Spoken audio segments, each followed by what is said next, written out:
पिछले 12 साल के इतिहास में बीजेपी के साथ पहली बार ऐसा हुआ है कि कोई कॉन्स्टिट्यूशनल अमेंडमेंट बिल लोकसभा में पास नहीं हुआ है। और कई लोग तो ये भी कह रहे हैं कि अगर ये बिल पास हो जाता तो बीजेपी को कोई दूसरी पार्टी कभी हरा ही नहीं पाती भारत में। देखो रियलिटी ये है कि डीलिमिटेशन जो है इसे कोई नहीं रोक सकता, ये हर 10 साल में होना ही है, क्योंकि संविधान के अंदर ही डीलिमिटेशन को करने का नियम दिया हुआ है। अब आप कहोगे भाई हमने तो नहीं देखा होते हुए, तो देखो पहली बार डीलिमिटेशन हुआ था 1952 में, फिर 10 साल के बाद 1962, अगेन 1972।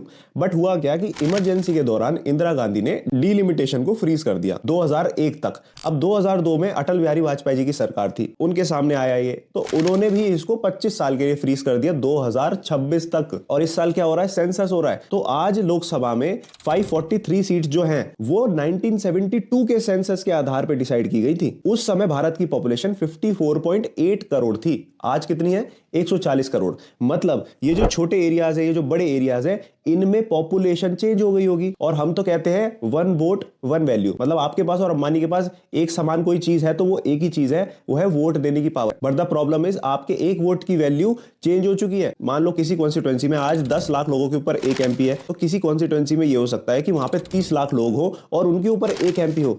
तो भैया आपके वोट की वैल्यू कम हो गई ना, और किसी के वोट की वैल्यू बढ़ गई, इसीलिए डिलिमिटेशन होना है। बट प्रॉब्लम एक और है कि साउथ के अंदर लोगों ने अपनी पॉपुलेशन को कंट्रोल किया है, वहां उतनी पॉपुलेशन नहीं बढ़ी। नॉर्थ साइड के अंदर जैसे यूपी, बिहार, हरियाणा में पॉपुलेशन बहुत ज्यादा बड़ी है, तो वहां डिलिमिटेशन होगा तो सीट्स लोकसभा में ज्यादा हो जाएंगी। और केरला के या एक दो स्टेट्स मैंने देखे हैं जहां उल्टा कम हो रही है सीट्स, इसीलिए प्रॉब्लम हो रही है। इसका क्या समाधान होगा वो तो आप लोग कमेंट में बताओगे, लेकिन भाई डिलिमिटेशन तो होना ही है।